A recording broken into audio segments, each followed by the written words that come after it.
Buenos días a todas y todos. Es un gusto saludarlos y darles la bienvenida a este panel sobre los impactos sociales, económicos y medioambientales del COVID-19 en la alimentación.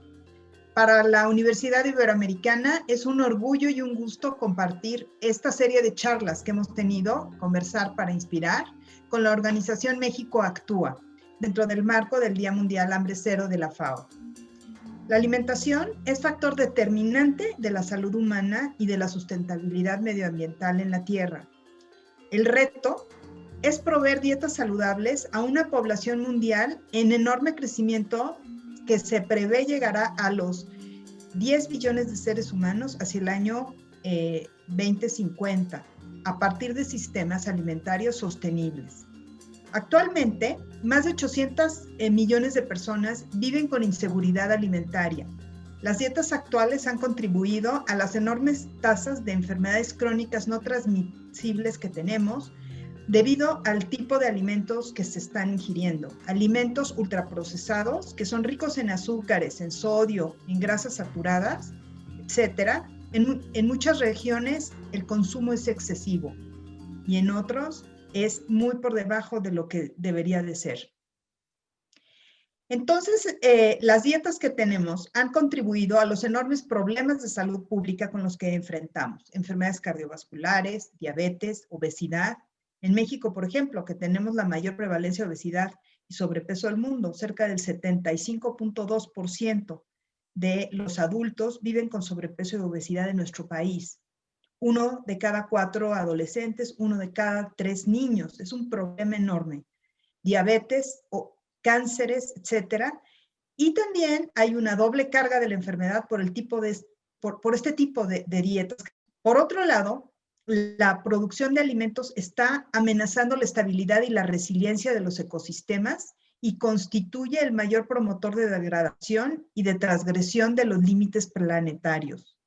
Estamos viendo la enorme producción de gases con efecto invernadero por parte del ganado, la tala de enormes extensiones para la ganadería y para la agricultura, el uso de enormes cantidades de agua que se requieren para todo esto, el manejo del suelo con fertilizantes que promueven la eutrofización de los mantos acuíferos, la pérdida de biodiversidad, además de las enormes mermas que tiene la cadena alimentaria que pueden llegar hasta el 30%. Es una tarea importante que tenemos los profesionales de la nutrición ante esto, enfocar justamente la salud humana, pero en el contexto de la salud planetaria. Debemos de promover dietas saludables que sean ricos en alimentos de origen vegetal, con menos alimentos de origen animal. Hacer el cambio hacia el consumo de más proteína vegetal en sustitución de la animal. Esto implica aumentar el consumo de leguminosas y de oleaginosas. Leguminosas son frijoles, habas, lentejas, alubias, y las oleaginosas, nueces, almendras, cacahuates, etc. Y aumentar la cantidad de verduras de manera muy sustancial, hasta llegar a cerca de medio kilo al día del consumo de verduras, y frutas de 100 a 300 gramos aproximadamente al día. Granos enteros y grasas saludables no saturadas, y estas son las grasas de origen vegetal. Los aceites vegetales, el aguacate, por ejemplo. Fomentar prácticas también de consumos locales, de alimentos de producción local y de temporada, que además de ser más sabrosos, generan beneficios a las comunidades y a la sustentabilidad finalmente de los alimentos. Me gustaría invitar a la reflexión sobre el impacto de nuestras decisiones de consumo de alimentos. La dieta planetaria apoya este concepto One Health de la salud humana ligada a la de las otras especies y a la salud del planeta. Cada una y cada uno de nosotros tenemos responsabilidad no solo con nuestra propia salud, sino con la de otros seres humanos, con la salud de los animales y también con la salud del planeta. Así que, pues muchas gracias. Estamos muy contentos en la Ibero por poder tener estos conversatorios, y el panel del día de hoy, de verdad que se antoja muy interesante con nuestras excelentes ponentes y panelistas. Muchas gracias, Lorena. Muchas gracias, doctora Parra. Importante el marco que nos pones acerca de la nutrición en complemento y en alineación a la dieta planetaria, ¿no? Es muy importante alinear pues las metas medioambientales, así como las metas de salud y de la Agenda 2030, por supuesto. Pues bueno, agradezco nuevamente a la Ibero, en particular al Departamento de Salud, por esta oportunidad de colaborar con ustedes. Es un gusto para México Actúa llevar a cabo de la mano esta iniciativa con ustedes. Les doy la bienvenida a los asistentes a este panel de clausura del ciclo de entrevistas Conversar para Inspirar, en donde el objetivo es hablar con expertos de las diferentes áreas del nexo agua, energía y alimentos. El objetivo de estos conversatorios fue organizado dentro del marco del Día Internacional de la Alimentación. En los demás conversatorios ya hemos hablado sobre temas de salud y nutrición, seguridad, producción alimentaria y sustentabilidad. Y el día de hoy tenemos un panel de altísimo nivel, estamos muy agradecidas con las panelistas, en donde estaremos dialogando acerca de los impactos sociales, económicos y medioambientales del COVID en la alimentación. Antes de dar entrada a las panelistas, los invito a que nos hagan sus preguntas durante este conversatorio a través de la sección preguntas y respuestas. Yo tomaré una o dos de sus preguntas y, por supuesto, podemos continuar nuestra conversación en nuestras redes sociales @México_Actúa. Sin más, doy la bienvenida a nuestras panelistas, Teresa García Plata, directora general de los Bancos de Alimentos de México. Tere, buenos días, ¿cómo estás? ¿Qué tal, Lore? La verdad, muy feliz de estar en este evento tan importante. Muy agradecida con México Actúa, contigo, muy agradecida con la Ibero y pues la verdad un honor compartir también el panel con FAO. Encantados de estar aquí. Muchas gracias por la invitación. Bienvenida. Y por supuesto damos la bienvenida a Karina Sánchez Bazán, consultora en sistemas alimentarios en la representación de la FAO en México. Karina, buenos días, ¿cómo estás? Muy buenos días, Lore. Muchas gracias por la invitación. Muchas gracias a México Actúa. Hemos ya colaborado en otras ocasiones desde FAO con ustedes y estamos muy agradecidos. Muchas gracias, Tere, también de Banco de Alimentos, que también ya hemos compartido organizacionalmente otros paneles. Muchas gracias a la Ibero también. Gracias, doctora Parra, por hostear todos estos eventos. Así que muy buenos días. Bienvenida, Karina, muchas gracias. La dinámica será la siguiente. Cada panelista tendrá 3 minutos para contestar las preguntas que les voy a hacer y tendrán 1 minuto para réplica de los conversatorios de las preguntas en particular que haré. Yo les mostraré este cartel donde les indicaré que les queda 1 minuto para ir cerrando su respuesta y así continuaremos con las siguientes preguntas. Entonces, empezaremos con Teresa. La primera pregunta es, desde tu perspectiva, ¿cuáles han sido los mayores impactos de la pandemia en la alimentación? Adelante, Tere, 3 minutos. Muchas gracias. Bueno, cuando existe un fenómeno como una pandemia, definitivamente hay una interrupción en las actividades económicas, deja de haber un flujo natural y esto repercute de forma directa en los ingresos que las personas perciben, ya sea personas trabajando en el sector formal o informal. La pandemia viene a paralizar o a generar una afectación importante y esto le pega al bolsillo de las personas. Al verse afectado el nivel de ingresos que las personas tienen, de manera orgánica surge un incremento en la pobreza por ingresos y en la pobreza extrema por ingresos, repercutiendo en el acceso que las personas tienen a los alimentos que necesitan.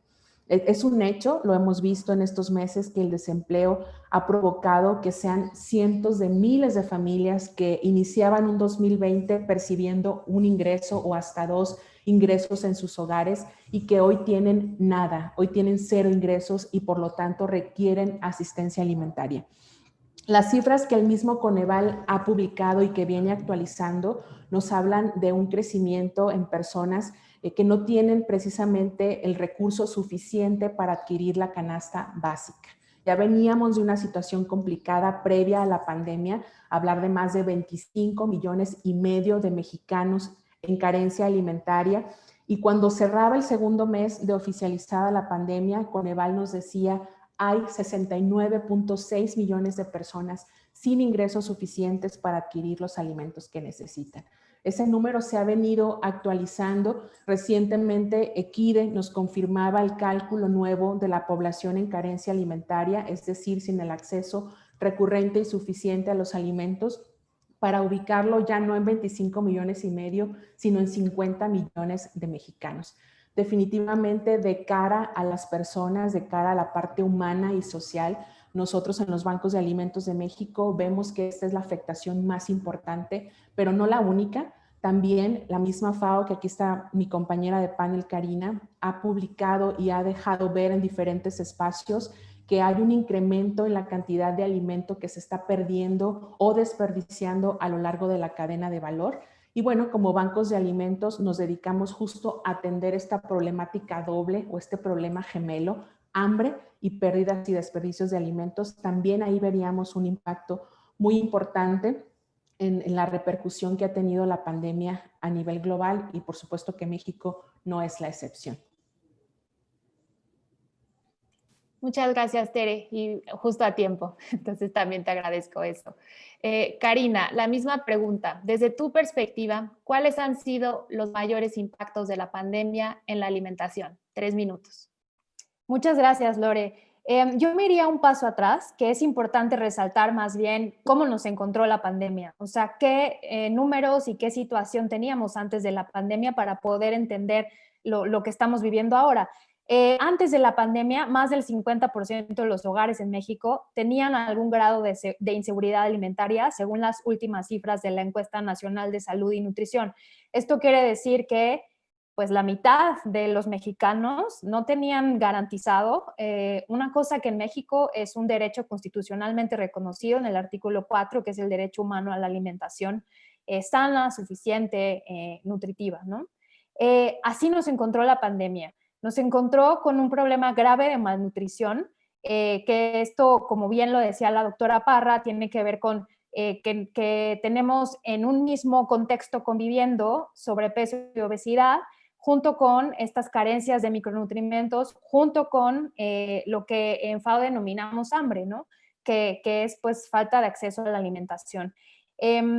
Como ya lo habían mencionado, en sobrepeso y obesidad, la verdad es que en México tenemos una epidemia grave. La pandemia nos encontró siendo uno de los, más bien el único país que tiene declarada una declaratoria de emergencia epidemiológica por sobrepeso y obesidad y por diabetes.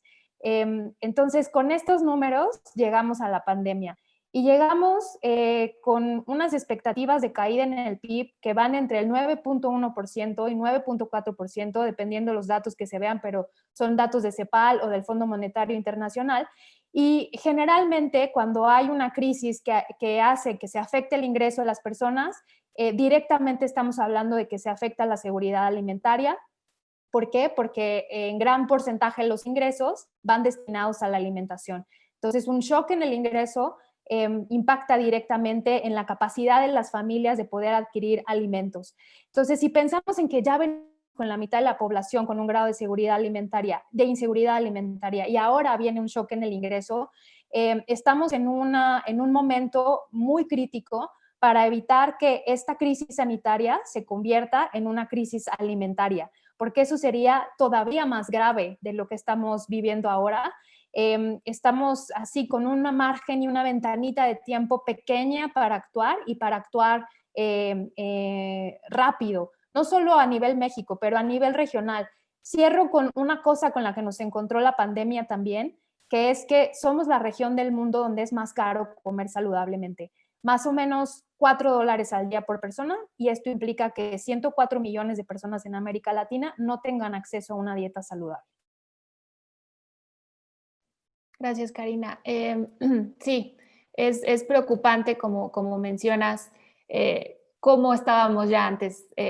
Gracias por poner ese marco, es muy importante. Ahora, quisiera en un minuto, ya que trajimos a la mesa el tema de inseguridad alimentaria, quisiera que nos platicaran brevemente, Tere y Karina, qué están haciendo desde sus instituciones para ayudar con este tema de inseguridad alimentaria. ¿Qué iniciativas trae el banco y qué iniciativas trae la FAO? Un minuto, empezamos contigo, Tere.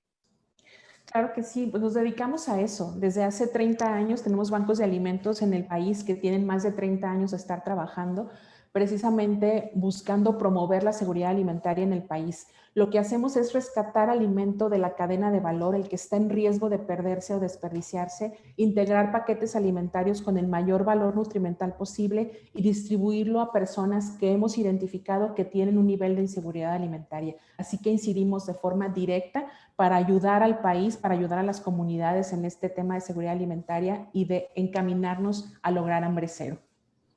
Una pregunta para complementar. ¿Cómo miden inseguridad alimentaria? ¿Cómo determinan hacia dónde va el apoyo?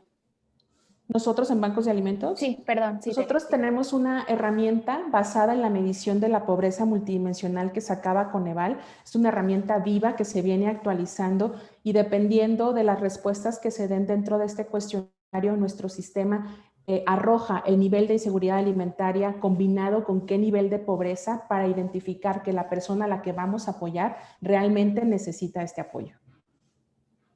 Excelente, muchas gracias por la aclaración. Ahora, Karina, vamos contigo. ¿Qué iniciativas se están haciendo desde la FAO para apoyar con el tema de inseguridad alimentaria? Gracias, Lore. Bueno, desde la FAO, como saben, no implementamos tan directamente como podría implementar Banco de Alimentos, pero a nivel regional lo que se está haciendo es un esfuerzo grande de asistencia técnica. En México específicamente hay 2 rubros en donde la asistencia es muy fuerte, es con SADER, con la Secretaría de Agricultura, justamente para asegurar que la cadena de alimentos siga viva y siga operando, que hasta ahora la verdad es que en México no tenemos una carencia de alimentos. Y otra colaboración técnica que tenemos vigente ahora es con el Sistema Nacional para el Desarrollo Integral de la Familia, que justamente ellos por mandato son quienes están encargados de la asistencia social alimentaria. Colaboramos con ellos en esta creación de la guía para atención a población en condiciones de emergencia, que tiene una componente alimentario grande. Estaremos haciendo un levantamiento de datos junto con ellos y con el Centro de Investigación en Población, Políticas y Salud de la UNAM para conocer el impacto que la pandemia pudo generar en la alimentación escolar. Entonces, esas son algunas de las cosas que estamos haciendo ahora. Gracias, Karina. Y como bien mencionas, es muy importante y a veces lo damos por sentado que la cadena de alimentos no ha parado. No hemos parado de producir alimentos. Se dice mucho y hay que reconocerlo. O sea, por supuesto, los médicos son los héroes de la pandemia, pero también las personas que están involucradas a lo largo de la cadena de alimentos, ¿no? Entonces, muchas gracias por resaltar ese tema. Ahora, entrando también sobre este mismo tenor, ¿cómo se imaginan ustedes, y aquí tienen 3 minutos cada una, para hacer la cadena de alimentos, de agroalimentaria más sostenible?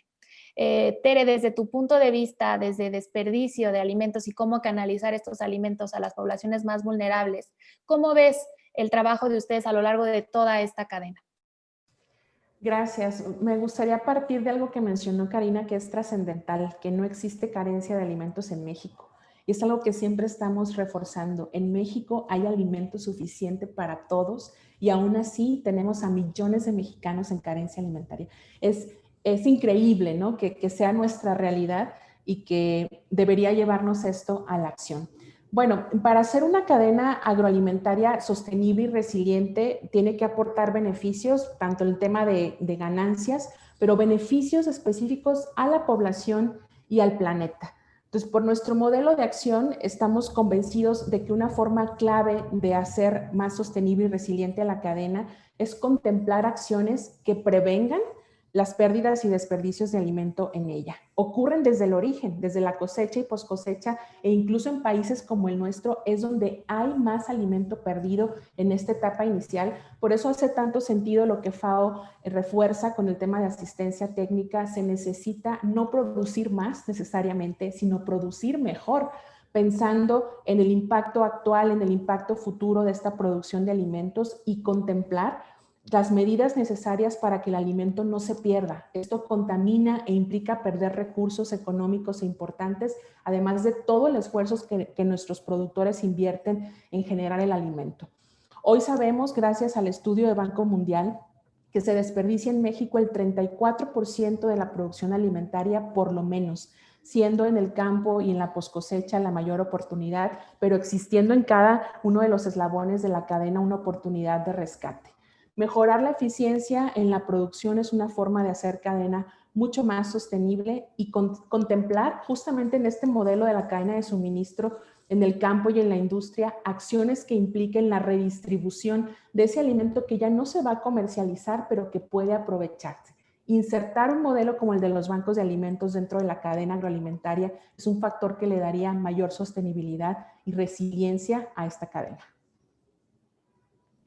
Muchas gracias, Tere. Y muy importante lo que mencionas del aprovechamiento de los recursos, porque cuando lo hemos estado diciendo a lo largo de este conversatorio, que cuando se desperdician los alimentos también se desperdicia el agua y la energía que se utilizaron para cosecharlos, ¿no? Entonces eso es muy importante y también, por ejemplo, cuando exportamos alimentos, ahí va muy marcada la huella hídrica que tiene cada alimento para su producción. Entonces también cuidar los recursos naturales es importante para hacer esta cadena más resiliente. Karina, la misma pregunta para ti. ¿Cómo podemos hacer la cadena de producción alimentaria más resiliente y más sostenible? 3 minutos. Gracias, Lore. Justo antes de que entráramos al aire les contaba que la semana pasada también en FAO tuvimos la conferencia regional, que es una conferencia que se lleva a cabo cada 2 años en la que se definen las directrices de acción, no solo unilateralmente la FAO, sino junto con los ministros de Agricultura, Salud, Protección Social o Desarrollo Social en toda la región. Y justamente las 3 conclusiones a las que se llegaron entre los ministros y los oficiales de FAO de cuáles son las prioridades para hacer esta cadena agroalimentaria más sostenible y en qué vamos a trabajar los siguientes 2 años, son 3 prioridades a nivel regional. La primera es en sistemas alimentarios que sean capaces de asegurar una alimentación saludable para toda la población, y a nosotros eso le llamamos pues nuestra prioridad de dietas sostenibles para todos, con todo lo que eso implica. El segundo es trabajar mano de la mano para tener sociedades rurales prósperas e inclusivas. No podemos hablar de un sistema agroalimentario sostenible si no hay buenas condiciones para quienes nosotros consideramos que son nuestros héroes de la alimentación, que son los productores. La tercera prioridad es la agricultura sostenible y resiliente al cambio climático. Esas son las 3 cosas en las que FAO, junto con los ministros de la región, estarán enfocándose para justamente lograr esta sostenibilidad de la cadena. Y regreso a la primera prioridad, que es dietas saludables para todos, para garantizar esta mayor oferta y el acceso físico a dietas diversificadas, nutritivas, que preserven la biodiversidad también que hay en los lugares. Para nosotros es muy importante poder aumentar la producción de alimentos sanos. Es decir, que quienes producen alimentos puedan seguir produciendo la variedad de alimentos con semillas nativas, que se pueda conservar esa biodiversidad. También es importante poder impulsar la producción de alimentos de alto valor nutricional, no solo sanos, sino de alto valor nutricional, y esto implica tener financiamientos específicos, capacitar a pequeños y medianos productores, y no solo capacitar, sino también aprender de la sabiduría ancestral que nuestros productores ya tienen para generar esos productos sanos. Importantísimo y ligado a lo que decía Tere, también impulsar la economía circular. Es para nosotros un tema ahora que no se puede hablar de sistemas alimentarios sostenibles si no se habla de economía circular. Entre eso, poder reducir la pérdida y el desperdicio de alimentos. Desde FAO somos custodios del Objetivo de Desarrollo Sustentable 12.3, que es justamente relacionado a pérdida de alimentos. Sabemos que la pérdida está en la producción y hasta antes de que llegue al consumo o a la venta minorista. Entonces, esa es como de la parte de la cadena en la que más FAO se enfoca. Y, por supuesto, también mejorar el sistema de distribución de alimentos. Fortuna de tener alimentos en nuestra mesa. Si nos pusiéramos a pensar todo lo que pasa desde el campo hasta que un alimento llegue a nuestra mesa, justamente es importante decir lo que decías, que nuestros transportistas no han dejado de trabajar, nuestros agricultores no han dejado de cultivar, y una forma importante de hacer la cadena sostenible, bueno, de entrada es acortar la cadena, ¿no? que cada vez podamos consumir más de la agricultura familiar y de los pequeños productores. Y obviamente eso, acortar la cadena, hace que podamos reducir emisiones y tener un impacto positivo en el medio ambiente cuando reducimos pues justamente los traslados, ¿no?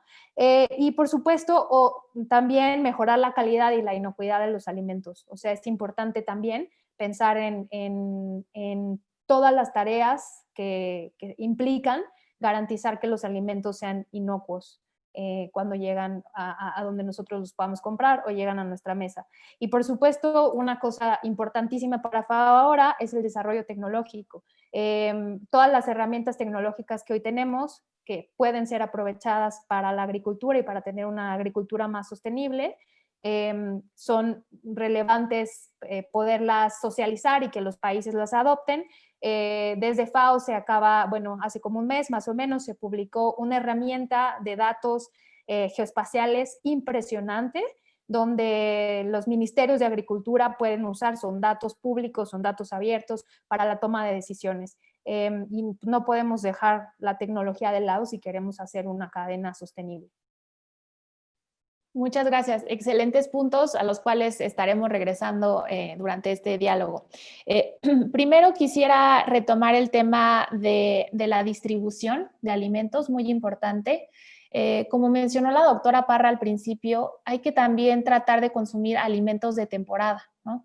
Que son alimentos frescos que tienen un valor nutricional alto.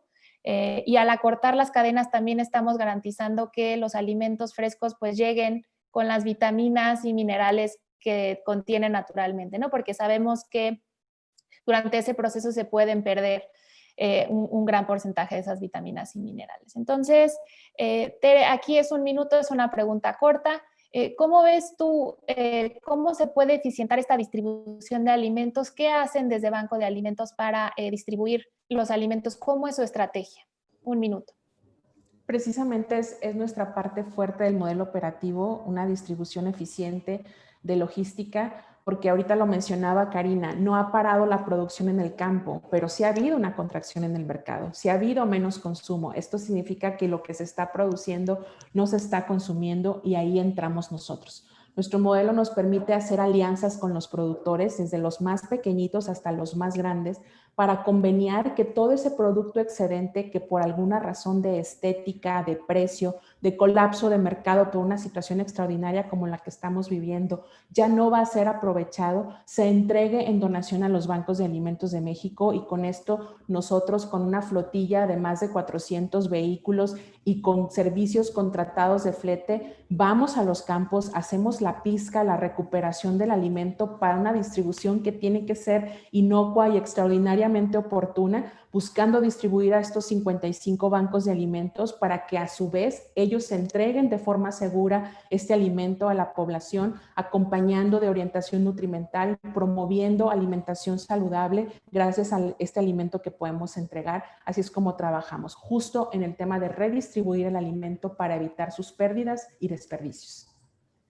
Tere, interesantísimo. ¿Nos pudieras dar un ejemplo rápido de cuánto tiempo toma, ¿no? En lo que van ustedes, hacen la pizca, se distribuye, para acabar de entender el concepto? Sí, claro que sí. Hoy tenemos relación con más de 600 productores. Ya es una relación cultivada, ya están cercanos y conocen y confían en el modelo de los bancos de alimentos de México. Ellos nos llaman cuando saben que su producción ya no va a ser vendible. Nosotros acudimos al día siguiente o a más tardar 2 días después. Hacemos un pago y una gestión de mano de obra para pizca y para levantarlo y llevarlo a los vehículos de los bancos de alimentos, y de ahí ocurre el transporte. Este es el principal reto logístico y lo que representa un mayor costo para nosotros. Sin embargo, aún así resulta costo efectivo rescatar este alimento, un promedio de 2 o 2 pesos con 50 centavos, rescatarlo y trasladarlo hasta los bancos para su entrega al beneficiario final. La verdad es que nos quedamos cortos y el año pasado rechazamos alrededor de 5,000 toneladas de alimento del campo que no se iba a vender, pero que tampoco fuimos capaces de rescatar, aunque sí rescatamos más de 48 millones de kilos durante el año justamente del campo. Ahí hay una oportunidad increíblemente grande de rescatar y de evitar que se pierda el alimento, que a lo mejor por una cuestión estética no va a poder entrar al mercado. Nosotros como consumidores incidimos de forma directa en que haya desperdicio de alimentos al fijarnos criterios que rayan en lo absurdo de buscar la belleza y la perfección estética en los productos que consumimos. Pero respondiendo, ese es nuestro mecanismo de operación logística. Impresionante. Y tienes toda la razón. A veces compramos la fruta que está más preciosa y pues la de al lado tiene los mismos nutrientes, ¿no? Entonces, muy, muy importante eso que mencionas. Karina, si quieres te dejo, si tienes algún comentario que aportar sobre la aportación de Tere, y luego te hago una pregunta que tengo para ti en específico. Gracias. Sí, solamente resaltar el papel y el trabajo que hacen los mercados mayoristas en esta parte de la distribución de alimentos. En FAO trabajamos muy de cerca con los mercados mayoristas a nivel regional, en México también, y estamos publicando una serie de boletines, que son los boletines FAO Flama, en donde justamente los mercados, Tere, nos han, estas encuestas empezaron casi al inicio de la pandemia, y esta es la quinta, me parece que la quinta encuesta y el quinto boletín que estamos publicando, y justamente los mercados mayoristas, una de las cosas que reportan es que la disminución de la demanda, ¿no?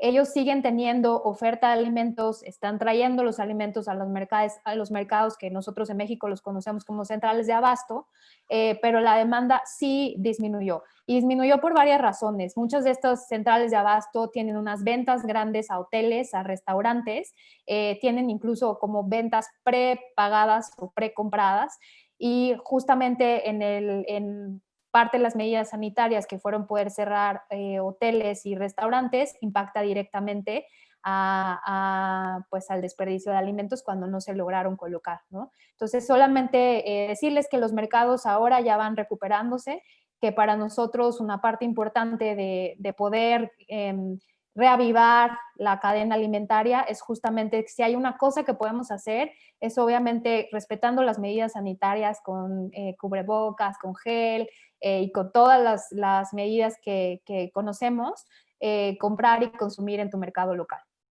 Porque ahí es donde podemos justamente tener así una decisión de compra como consumidores que impacta positivamente a nuestro sistema alimentario. Excelente. Y aquí quisiera también resaltar el punto, en México Actúa estamos haciendo un estudio precisamente de cómo se impactó la industria restaurantera con el COVID, y estamos viendo este tema en particular de, pues, como mencionas, Karina, las centrales de abastos estaban ya acostumbradas a que este producto se iba a este restaurante, y pues ahora con el aforo al 30-40%, pues hay ahí merma y desperdicio de alimentos. Entonces, los mismos restauranteros están viendo cómo adaptarse para utilizar menos recursos, para poder también proteger sus gastos, pero ese producto sigue ahí sin venderse, ¿no? Entonces, excelente recomendación de acercarse a los mercados, de comprar productos locales de temporada. Son buenos para la salud, son buenos para la economía y, bueno, pues para el medio ambiente también, ¿no? Lore, entonces, mande, sí. ¿Me permite solo abonarle un Por poquito supuesto, ahí? claro. Justamente esta parte de la cadena hoteles y restaurantes ha representado un reto para nosotros porque también rescatamos de ahí. Si bien es en esta parte final de la cadena, que es la sección de consumo, donde ocurren desperdicios de alimentos, no pérdidas, es mucho mayor en países de primer mundo, se da que ocurra más hacia esa parte final de la cadena. También tenemos desperdicio de alimentos en esa fase en México y nos hemos adaptado para desarrollar mecanismos de rescate de alimento preparado en hoteles y restaurantes, y desde hace años operamos un programa Al Rescate, es su nombre, a través de una plataforma y de una aplicación vía celular y de capacitaciones previas. Conectamos al personal de las cocinas de hoteles y restaurantes con el personal de nuestros bancos de alimentos y de otras instituciones para coordinar una entrega oportuna y sobre todo inocua de todo este producto que no salió de la cocina, ya sufrió una transformación, tiene un valor añadido muy positivo y estamos logrando hacer este rescate. Evidentemente, a raíz de la pandemia y con el cierre de hoteles y restaurantes, el programa tuvo una pausa, pero hoy por hoy, como mencionan, se está reactivando el sector y también ahí es posible hacer medidas preventivas y de redistribución de alimento ya preparado que lleva un valor añadido muy importante. Buenísimo. ¿Nos puedes mencionar cómo se llama la aplicación? Justo así, Al Rescate, al rescate y lo que hacemos es vincular quien esté interesado en participar, sea hotel, restaurante o sea institución que se quiera ver beneficiada. Hacemos estas conexiones, estas capacitaciones porque se requiere de un manejo especial de este alimento, se separa en bolsas de grado alimenticio, se etiqueta, se congela y hay un proceso para sacarle provecho, pero hoy por hoy eso permite que mucha población vulnerable tenga acceso a proteína de primer nivel y a otro tipo de platillos que difícilmente consumirían si no es por este tipo de iniciativas. Excelente. Y hablando de precios, ¿cómo lo hacen? O sea, ¿se distribuye de manera gratuita? ¿Se le cobra? ¿Cómo es ese proceso? Nada más para acabar de entender. En este programa no hay ningún costo, ninguna cuota implicada, ni para quien usa la plataforma para ofrecer el producto, ni para quien lo recibe. Ahorita estamos operando con esta fluidez, buscando pues que haya un mayor aprovechamiento, pero sí se contempla, de hecho muy pronto, como lo hacemos en el resto de nuestra operación, cobrar una cuota de recuperación mínima que la ley nos permite para promover que nuestros programas sean sostenibles y que incluso crezcan para beneficiar a más personas. Excelente. Ahora, Karina, también quisiera si nos puedes decir en dónde podemos encontrar estos boletines FAO Flama, ¿les llamaste? ¿En dónde los podemos encontrar? Sí, son los boletines FAO Flama. Flama es la Federación Latinoamericana de Mercados de Abastecimiento, que es la federación que agrupa a la mayoría de las centrales de abasto o mercados mayoristas de la región. Más o menos, cuando yo te digo que estos boletines tienen una representación regional, es real. O sea, los últimos boletines hemos tenido encuestas contestadas por más de 100 mercados en la región, que es bastante, y con una representación de México muy importante. Entonces, cuando vean la información de los boletines FAO Flama, sí es representativo de lo que está pasando en México, porque tenemos una cantidad muestral importante de los mercados mexicanos. Los pueden encontrar en la página de FAO, pero hay un apartado específico donde están esos boletines y se las podemos dejar aquí para quien nos guste consultar. Por favor, sí, les agradeceríamos mucho esa información. Ahora, lo que hemos estado discutiendo y todo tiene un hilo conductor que es identificamos es el tema de cooperación y por supuesto también de comunicación efectiva, ¿no? Entonces, Tere, empezamos contigo. ¿Cómo ves tú el tema de cooperación? Y también si lo podemos separar, digo, solo tienen 3 minutos, pero bueno, si quieren les doy más. El tema... pues lo hacen a nivel regional, también nacional, no sé si también dentro, me imagino que sí, ha de haber aprendizajes también internacionales, Tere, por ejemplo, hablando de ti, de bancos de alimentos de otras partes del mundo. Entonces, empezamos contigo, Tere, luego contigo, Karina. Entonces, ¿qué papel juega la cooperación, la comunicación en el trabajo que tú haces? Gracias. Es fundamental para nosotros la colaboración y el trabajo en alianza. De entrada, lo que nos tiene hoy aquí conversando se alinea al objetivo 17, que es vincularnos para promover acciones que nos lleven al logro de toda esta agenda absolutamente retadora hoy más que nunca. Y el modelo de los bancos de alimentos se basa en alianzas. Nosotros no podríamos entregar 120,000 toneladas de alimento por año a la población que atendemos, que supera el 1.400.000 y hoy en COVID supera los 2.100.000, llegando a récords nunca vistos en nuestra red, si no fuera porque hay aliados que confían en el modelo, que saben que es costo efectivo, que es transparente, que rendimos cuentas y que estamos dentro de un marco regulatorio que nos obliga a ser absolutamente efectivos y claros en el buen manejo del recurso que recibimos, sea en especie o sea en efectivo. Son los aliados alrededor de 4,000 empresas, organismos a nivel nacional y los que nos permiten llevar a cabo nuestro modelo, principalmente el sector alimentario, por lo que nosotros hacemos, pero también de la academia, del sector público, organismos internacionales con quienes colaboramos para proyectos especiales. Eso nos permite a nosotros llevar a cabo la acción fundamental que es rescatar producto no comercializable, pero sí consumible para llevarlo a quien lo necesita. A nivel internacional, el movimiento de bancos de alimentos precisamente nace en Estados Unidos a finales de los años 60. Hoy está presente en más de 44 países, en muchos de los cuales los bancos colaboran mano a mano con gobiernos de países que ven en este modelo la oportunidad fundamental para combatir la inseguridad alimentaria a la vez de que se reduce un problema medioambiental de tremendo impacto como son las pérdidas y los desperdicios de alimentos. Y hay unos 1.500 bancos de alimentos en el mundo.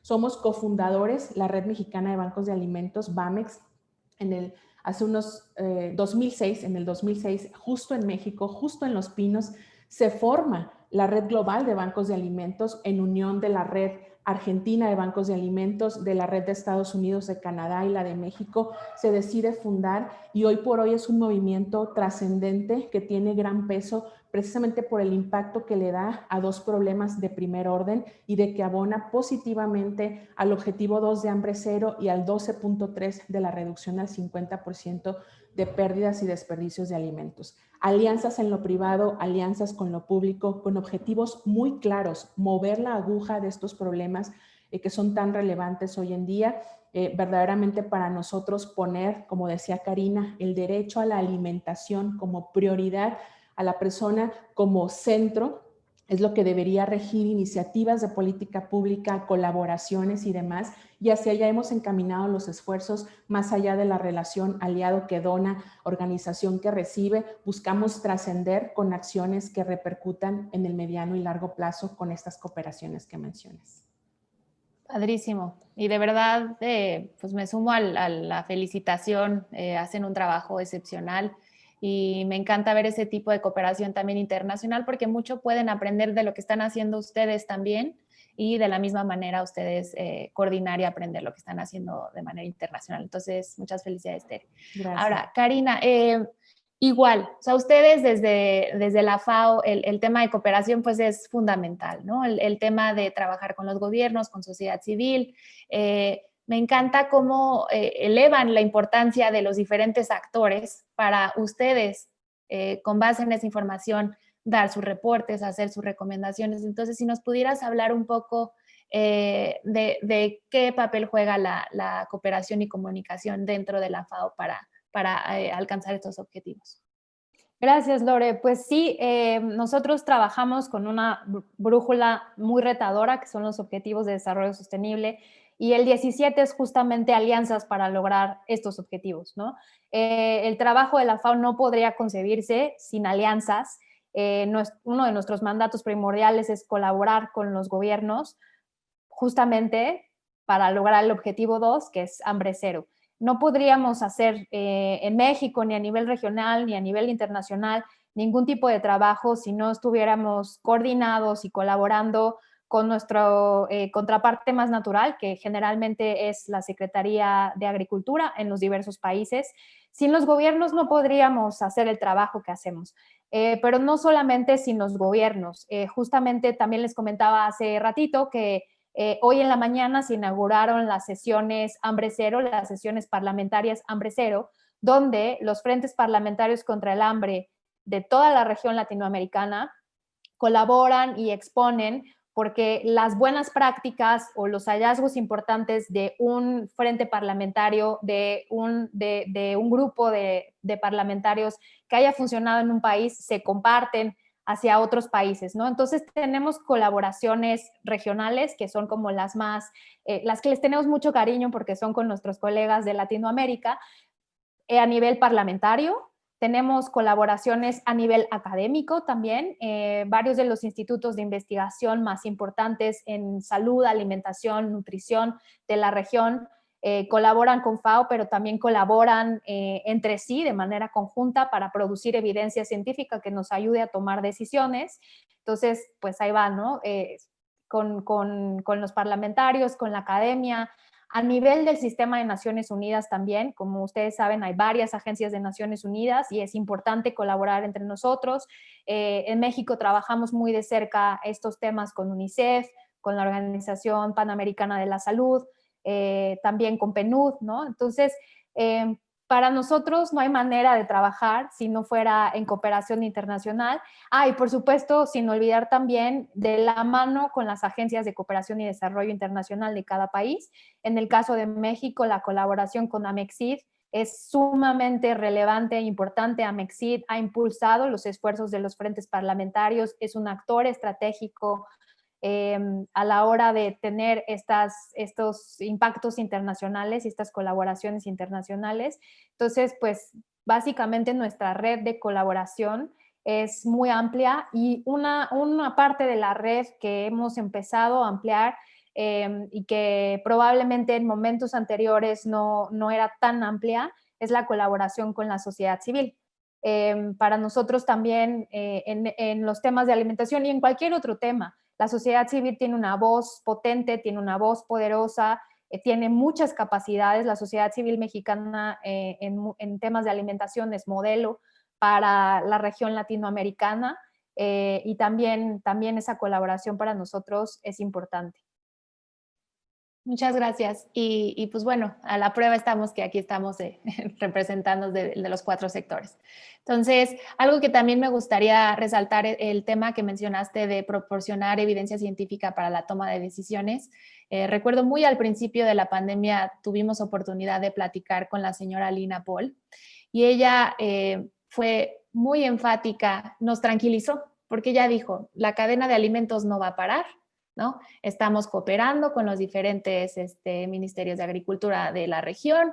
Entonces, fue muy importante el mensaje que ella puso con evidencia, con cooperación, de darnos tranquilidad, así es como nosotros lo tomamos, en una situación tan complicada en el tema de abastecimiento de alimentos, ¿no? Entonces, fue muy importante y también, por supuesto, les agradecemos y reconocemos la labor de la FAO en particular en México, ¿no? Entonces también muchas felicidades.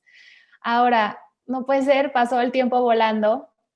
Quisiera terminar con una reflexión de cada una y aquí, doctora Parra, también te incluyo a ti. Pues recientemente, como todas sabemos, el Programa Mundial de Alimentación fue galardonado con el Premio Nobel de la Paz, ¿no? Entonces, pues bueno, estamos aquí todos reunidos con el tema de alimentación sostenible, saludable, responsable con el medio ambiente, con el uso de los recursos de agua y energía. ¿Cómo ven ustedes el tema de la alimentación para verdaderamente lograr la paz? Entonces, ¿cómo ven esa relación del derecho humano a la alimentación, el derecho humano al agua, para lograr la paz, ¿no? Entonces, cerramos con esa reflexión de cada una. Entonces empezamos Tere, Karina y cerramos con la doctora Parra. Adelante. Muchas gracias. Consideramos que cubrir el derecho más básico y elemental es prioritario si queremos aspirar a sociedades viviendo en paz. De otra forma, el hecho de que exista inseguridad alimentaria promueve, refuerza el círculo de la pobreza con todos los problemas que trae, con todos los efectos que son negativos en su totalidad, coartándole a las personas su posibilidad de un desarrollo en términos de salud, crecimiento, desarrollo físico y potencial mental. Coartamos esa posibilidad y al mismo tiempo le limitamos en que alcance su máximo potencial productivo para convertirse en alguien que aporte positivamente a la sociedad. Entonces, esa es la primera etapa y de verdad que puede haber consecuencias muy importantes, los efectos que tiene la inseguridad alimentaria en las personas, provocando ansiedad, provocando problemas de salud, enfermedades que son, además de costosas, complicadas y que cuesta salir adelante de ellas. Con esto se afecta a las comunidades porque se incrementan de manera natural los problemas sociales de delincuencia. Hay brotes violentos por el hecho de que no se cubre el derecho más básico, que es el de tener acceso a la alimentación en la necesidad, calidad y variedad en que se requiere. Verdaderamente la promoción de la seguridad alimentaria es básica, por eso tiene este objetivo un lugar prioritario como el objetivo número 2 e implica participación de todos. No hay alguien en la sociedad, esté en el rol que sea, que esté jugando, que esté desempeñando. Todos podemos abonar a que se tenga mayor seguridad alimentaria, desde volvernos promotores y voceros de que hay un problema, pero que también hay posibilidad y diferentes caminos de aportarle a la solución. Vernos como entes activos y en la parte que nos compete a todos, a lo mejor no producimos alimento, a lo mejor no lo distribuimos, pero sí lo consumimos y tenemos que ser consumidores responsables, que nos demos a la tarea de valorar nuestros hábitos en el hogar, cómo hacemos la compra, cómo hacemos la preparación de los alimentos, no comprar producto de más, ser organizados en el acomodo del alimento en nuestra alacena, en nuestro refrigerador, evitar a toda costa perder el alimento porque implica costo e implica un impacto ambiental importante. Volvernos ese tipo de consumidor consciente de las decisiones que toma, ampliarnos a probar este producto, fruta y verdura que no luce lindo, ¿no? Hay países con campañas de consumir ugly food, la comida fea, que es igualmente nutritiva, pero a lo mejor no cumple nuestros estándares estéticos de que esté brillante, no acepto los lunares, no acepto que esté mayugado, etcétera. Seamos responsables. La situación actual requiere que tomemos acciones y una de las que están más en el corto plazo de tomar es de volvernos consumidores mucho más responsables. Y si podemos ir más allá para promover el derecho a la alimentación como acción prioritaria, creo que nos va a ayudar a todos a acercarnos nuevamente al riel de hambre cero. Muy complicado, pero nada es imposible y ningún cambio tiene que permanecer, ninguna situación tiene que ser permanente si nosotros como sociedad estamos convencidos de que hay que accionar a favor de la seguridad alimentaria por el bien de todos. Muchas gracias. Gracias a ti, Tere. Y qué bonito escucharte hablar. Me gusta cómo mencionas las diferentes escalas, ¿no? A nivel consumidor, que es nuestra responsabilidad consumir de manera pues más responsable, valga la redundancia, con el medio ambiente. También lo que mencionaste muy al principio es que hay suficientes alimentos. O sea, tenemos que buscar una manera de que llegue a la población. Entonces, hace poco mencionó el secretario general de Naciones Unidas, es inconcebible que en 2020 haya suficientes alimentos y todavía haya gente que se vaya a dormir con hambre, ¿no? Entonces, tenemos un compromiso muy fuerte y bueno, de nuevo te agradezco tu labor y cedo la palabra a Karina para que nos dé su reflexión. Muchas gracias, Lore, y gracias, Tere. Pues yo quiero contarles que la FAO, un poquito de historia, la FAO surgió en 1945, justo cuando veníamos saliendo de una etapa muy cruel del mundo, que fue la Segunda Guerra Mundial. Y nació con un objetivo ambicioso y que justamente tenía que ver con poder restituir el estado de paz después de un estado de crisis mundial como lo es una guerra. El objetivo con el que nació la FAO fue liberar al mundo del hambre. Ese es como en 1945 surge esta organización y hasta ahora seguimos teniendo el mismo mandato. Consideramos que la alimentación y todo lo que implica la cadena alimentaria es fundamental para conservar y en su caso, como fue en 1945, restituir un estado de paz. Justamente ahora en esta conmemoración 45 del Día Mundial de la Alimentación, que fue el 16 de octubre, retomo una cosa que en el evento magistral de FAO dijo el Papa Francisco, que fue un invitado especial a este evento, y justamente dijo que tener hambre o tener personas que están padeciendo hambre en este momento, en nuestra actualidad, no solo es una tragedia, sino es una vergüenza. Es una vergüenza como humanidad. Hoy ya no nos podemos dar el lujo de que siga habiendo personas que no pueden ejercer su derecho a la alimentación, porque además es un derecho humano universal. Y justamente cuando nos enteramos que el Programa Mundial de Alimentos había sido reconocido con el Premio Nobel de la Paz, es que refuerza el trabajo que todas las organizaciones que trabajamos por alimentación, por nutrición, por salud, hacemos todos los días, que es que lo que hacemos no es un lujo, es garantizar un derecho, es justamente desarrollar equidad dentro de nuestros países, al momento de garantizar que todas las personas puedan tener acceso a por lo menos 3 alimentos al día, alimentos nutritivos, alimentos diversos. Y yo justamente con esta pregunta, lo más importante que siempre nuestra representante, la señora Lina Paul, repite, es que en esto estamos todos juntos y en esto impactan todas nuestras decisiones individuales. No es como un discurso masivo, general, político, ¿no? De bueno, sí, es una vergüenza que haya hambre. No, lo que pasa es que en las decisiones individuales es una vergüenza que generes hambre. Es una vergüenza que desperdicies alimentos en tu cocina, ¿no? O en tu comedor, porque al mismo tiempo que tú estás desperdiciando alimentos, hay un impacto global de tus decisiones de compra, de a lo mejor decir, bueno, una manzana, un plátano, no es mucho. No, sí es mucho. El impacto que tiene a nivel ambiental y a nivel seguridad alimentaria es gigante. Nuestras pequeñas decisiones y nuestros actos como consumidores definen y van a definir el futuro de cómo va a ser nuestro sistema alimentario. O sea, las proyecciones de crecimiento de población para 2050 son tremendas y vamos a necesitar poder garantizar el alimento para esas personas. Hoy, en este momento, 2020, a nivel internacional tenemos suficiente alimento para alimentar a todo el mundo, pero no lo distribuimos de manera correcta. Y cada vez que nosotros hacemos una compra y llevamos un bocado a nuestra boca, deberíamos pensar que nuestras decisiones y que comer es un acto político, no es un acto solamente culinario o gastronómico, sino un acto político que determina el presente y el futuro de nuestra humanidad y de nuestro país. Padrísimo. Muchas gracias, Karina. Y resalto un punto importantísimo, estamos todos absolutamente interconectados. Y eso lo estamos viendo con la pandemia. Algo que pasa en China, pasa ¿no? Entonces, muy importante este enfoque en donde las decisiones de uno forman parte del sistema. Nosotros somos el sistema alimentario. Entonces, me gustó mucho esa reflexión. Te agradezco mucho tu participación.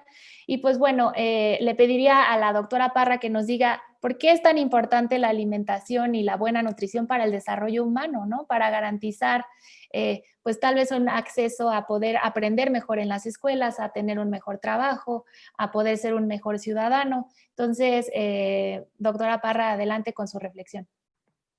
Muchas gracias, Lore, y de verdad ha sido una maravilla poder escuchar y ver la manera en cómo estamos todos implicados, ¿no? Todos los diferentes sectores, y la cooperación es indispensable para poder llegar a los objetivos que de manera conjunta tenemos. Desde la academia, quiero nada más abonar 2 puntos, ¿no? Que la academia tiene un rol de participación en generar esas evidencias y en transmitir y formar a los profesionales que a su vez ayuden a dar como hacer expansiva la educación y la información en un mundo quizás donde hay mucha desinformación, ¿no? Entonces creo que estos 2 puntos tiene un papel de responsabilidad la academia, tenemos los académicos esta enorme responsabilidad, y ese es uno de los compromisos, ¿no? que tenemos, ¿no? en todo esto. Respondiendo a tu pregunta, bueno, por supuesto, ¿no? El derecho a la alimentación, como bien decía Tere, es también dar esa oportunidad a que el ser humano llegue a ser lo que tiene la potencialidad de ser, ¿sí? Y para ello requiere justamente todos estos nutrimentos indispensables, porque un nutrimento es una sustancia indispensable, energética, catabólica y estructural para que un ser humano pueda vivir de manera saludable y llegar a desempeñar todas sus potencialidades, ¿no? Entonces, eso es muy importante, y eso solamente lo va a adquirir a través de una alimentación variada, completa, suficiente, inocua y adecuada. Y esto solamente se va a cumplir si tiene acceso a alimentos variados y suficientes. Es decir, entonces justamente aquí está, ¿no? Esta paradoja de tener los alimentos suficientes, pero que no lleguen a las personas, ¿no? Y por otro lado, pues sí resaltar esta importancia de implicar en la toma de decisiones la conciencia de la responsabilidad que tenemos con esta cadena de producción y finalmente, pues con todos, ¿no? Eso. En nosotros les comparto que nuestros planes de estudio, estamos en los nuevos planes de estudio que estamos elaborando, estamos justamente introduciendo y dando una fuerte reflexión a nivel transversal en nuestros planes de estudio justamente de todo lo que es la sustentabilidad, ¿no? Muy importante, ¿no? Los entornos alimentarios sostenibles, ¿no? Justamente darle este giro, ¿no? A las recomendaciones nutricionales que damos también, ¿no? Eso es muy importante. Desde la parte de los profesionales de la salud, esta reflexión y que se patente en recomendaciones adecuadas a toda la población. Importantísima la labor de la academia para poder avanzar hacia una cadena más resiliente, más responsable. Y el factor que no discutimos, pero bueno, está ahí implícito, es que también la nutrición tiene un factor muy, muy importante en temas culturales, ¿no? Entonces, la relación que tenemos con la comida, también social y todo ese tema. Y pues bueno, la próxima semana se conmemoran los 10 años de que la comida mexicana fue nombrada Patrimonio de la Humanidad por la UNESCO. Entonces, bueno, podremos seguir celebrando la importancia de la nutrición, de las cadenas de alimentos, de evitar el desperdicio, de ser más responsables como consumidores. Entonces, les agradezco muchísimo su tiempo, agradezco a los participantes. Continuemos la conversación en nuestras redes sociales, en las redes sociales del Banco de Alimentos, de la FAO, del IBER y por supuesto de México Actúa, @México_Actúa. Agradezco mucho otra vez a todas las ponentes. Fue un gusto platicar con ustedes. Gracias a los asistentes. Cedo la palabra a la doctora Parra para que dé la clausura de este panel. Muchísimas gracias. No, al contrario, gracias a México Actúa, gracias Lorena especialmente, gracias a nuestros panelistas. Muchísimas gracias a todos ustedes que nos han acompañado y bueno, pues como comentamos, invitamos a esta reflexión y a su difusión. Muchas gracias por el evento. Gracias, hasta luego. Gracias, hasta luego. Gracias a todos, muy buen día.